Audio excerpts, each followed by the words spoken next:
Liberté, égalité, fraternité. Cette devise, nous y croyons. On y croit tellement qu'on a décidé d'orienter nos carrières professionnelles sur ces valeurs. Nous faisons partie de ces métiers invisibles, de ces métiers silencieux qu'on ne cite jamais, mais qui sont les premiers à encaisser les crises sociales. Travailler 35 heures en tant que stagiaire, accompagner des personnes comme tout le reste de l'équipe pour une gratification quand il y en a une qui ne permet même pas de vivre dignement, injuste. Mais ça en vaut la peine. Manger des pâtes tous les jours et se serrer la ceinture tous les mois pour pouvoir s'offrir de temps en temps des petits moments d'escapade. Difficile, mais ça en vaut la peine. Encaisser les souffrances, les violences et les émotions des personnes mises de côté par une société en crise. C'est dur, mais ça en vaut la peine.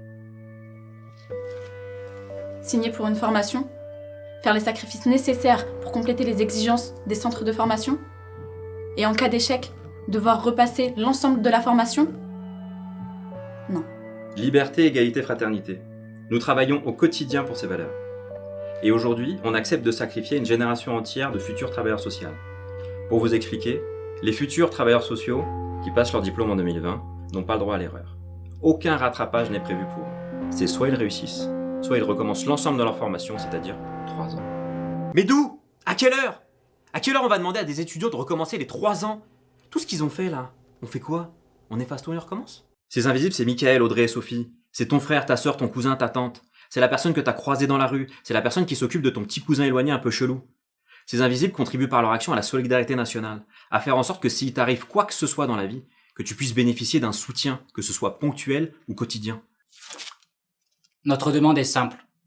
La suppression de l'article 11 des arrêtés du 22 août 2018, afin de pouvoir continuer notre formation, qu'elle soit financée et que des rattrapages soient organisés. Le financement public des gratifications de stage pour nous garantir des conditions de professionnalisation satisfaisantes, notamment par la création d'un budget dédié. Le bac+3, rétroactif pour tous, quelle que soit l'année de rentrée en formation. Qu'est-ce qu'un gouvernement qui ne prend pas soin des personnes qui défendent ses valeurs? La devise républicaine ne serait-elle que des mots? Nous ne pouvons croire en une telle injustice. Ah, l'action sociale.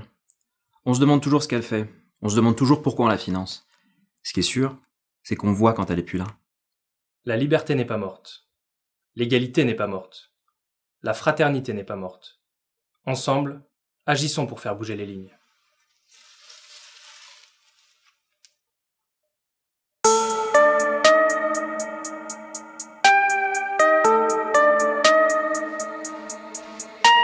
À tous ceux qui auraient peur de signer la pétition ou de partager la vidéo, on n'en est pas encore là.